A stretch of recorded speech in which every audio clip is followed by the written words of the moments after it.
What's up everybody, I'm HoopsandHipHop. So, most recently in Generation 7, we were introduced to a Pokemon named Mimikyu who has never truly been seen outside of its Pikachu disguise, and it's not truly known what the actual identity of this Pokemon is. Well, that got me thinking, and it made me realize that there's actually a decent amount of Pokemon with secret identities of their own, so that's what we're going to be covering in this video. Basically, all of the obvious choices such as Mimikyu aren't going to be included in this video because I wanted to try and focus on Pokemon that you might not think of right off the bat when it comes to this subject. With all that being said though, why don't we just go ahead and see if we can uncover some secrets about these Pokemon. Okay, so speaking of Pokemon that you don't really think of right off the bat when it comes to having a secret identity would be none other than Forretress. When Forretress comes to mind, you might think of Pinecones due to its pre-evolution in Pineco, you might think of Bagworms due to its partial basis on a Bagworm, or if you're like me, you might think about battling Koga's Forretress in Pokemon Gold and Silver. However, what you're probably not thinking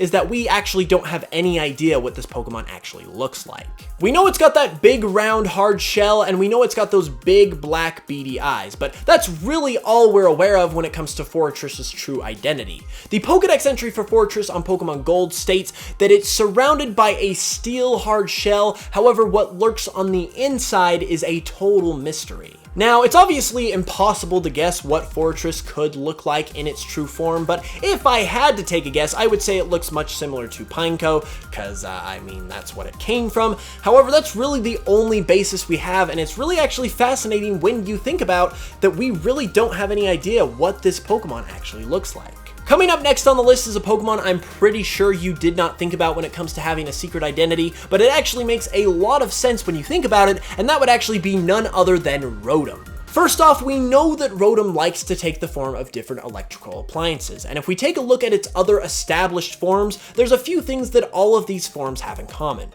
First off is the actual form of Rotom itself. Whenever it takes the form of an electrical appliance, it takes the form of that actual electrical appliance. Number two is that the electrical appliance in question always turns into Rotom's signature orange color, and number three is that Rotom's eyes are always on the top of this electrical appliance, be it Rotom, be it Fridge Rotom, be it Heat Rotom, or something else. So when it comes to Rotom's basic form, it seems like it's already inhabiting some sort of object right off the bat, because it's got that orange color that all of the other physical objects have when Rotom takes control of them, and obviously, just like the other forms where Rotom's eyes are put onto the object, Rotom's eyes are on this orange sort of object, if you will, in its basic form. And since we know that Rotom is a ghost type and it's literally known as the Plasma Pokemon, we can be certain that it doesn't actually have any type of physical form. So is this orange object looking thing that makes up Rotom's body just the color of Rotom's plasma-esque form, or is it an actual object that's holding the true Rotom inside of it? We'll probably never ever know because I don't think this is the sort of thing that Pokemon is going to address in the future, but hey, as a fan,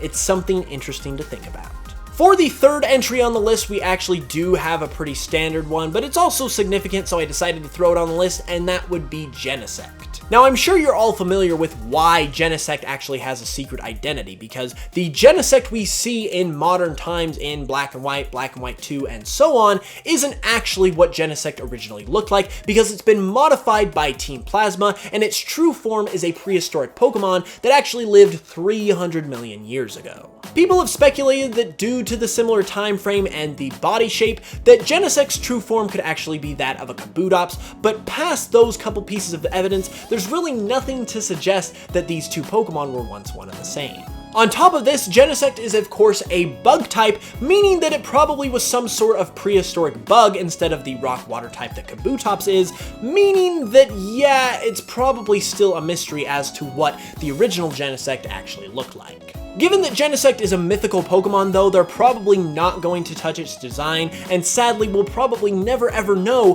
what the original Genesect actually looked like. However, I would love it if they actually explored this in some future game, probably a Black and White remake. I know that's like 10 years down the line, but hey, it would work nicely. But yeah, just imagine in a Black and White remake where they made a post-game section dedicated to Genesect, similar to how they did a post-game section for Rayquaza in Omega Ruby Ruby and Alpha Sapphire, where they actually showed the true origin of what Genesect looked like in the past, and maybe even made it obtainable. I think that would be pretty cool, and it would solve one of the biggest mysteries in Pokemon, so hey, Game Freak, your move.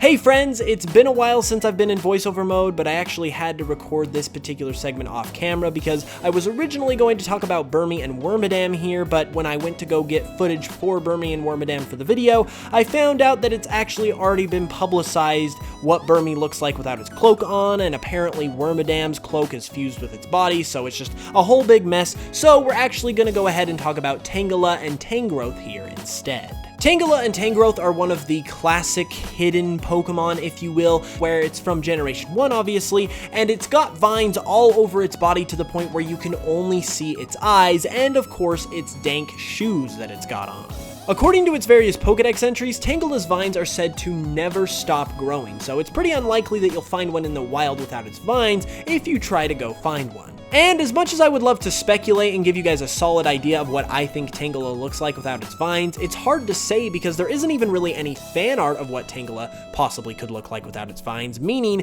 the whole community is pretty much stumped on this subject. However, given that Tangela is a Kanto Pokemon, it always has the possibility to get some extra love with a new form or something like that, so here's hoping at one point we'll get a regional variant or a Mega of Tangrowth or something like that that will truly show us what is underneath all of those vines. And last but not least on this list, we have a Pokemon who doesn't conceal its identity behind some sort of disguise, but rather had its identity brutally taken away from it, and that would be Parasect. By the time Paris evolves into Parasect, the toxic mushroom on its back has fully taken control of Parasect's body to the point where it's not Parasect who is moving and controlling its own body, but rather it is the toxic mushroom on the back, meaning that the toxic mushroom is actually Parasect, and the true Parasect we haven't actually seen the form of. So if Parasect actually had control of its own body and wasn't being controlled by this evil fungus, it actually wouldn't have that giant mushroom on its back, which is obviously a signature part of Parasect's design. So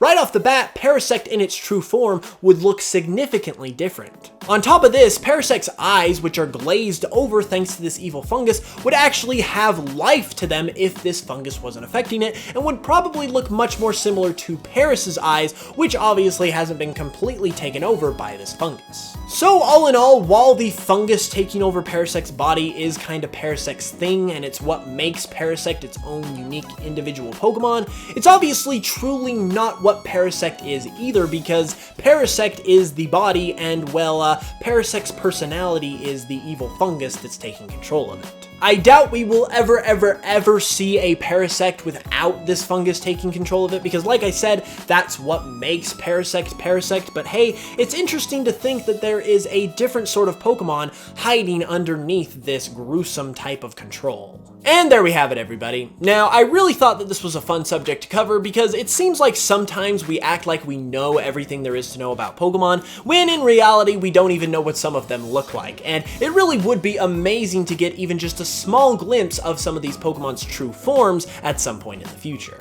If you guys enjoyed the video though, be sure to leave a like and let me know in the comments below what you think these Pokemon actually look like in their true form, and let me know of another Pokemon that fits this category that I might have missed. If you enjoyed and you're new to the channel as well, be sure to subscribe because I upload Pokemon content every Tuesday, Thursday, and Saturday. I think my longtime subscribers will tell you it's a pretty fun time. Also, if you enjoy Pokemon remixes, go ahead and give me a follow over on Spotify. You can listen to all of my Pokemon remixes there, and we're actually doing a giveaway over there where I'm going to be giving away a copy of Let's Go Pikachu and Eevee if we can hit 1,500 followers and 6,000 monthly listeners by the time the games come out, and we're already over halfway there, so not that much longer to go, and I'd really love to do that for you guys, and I would just really appreciate a follow. With all that being said though, I'll be back on Saturday for another video, so hit that notification bell so you can know when it goes live, and until then, as always,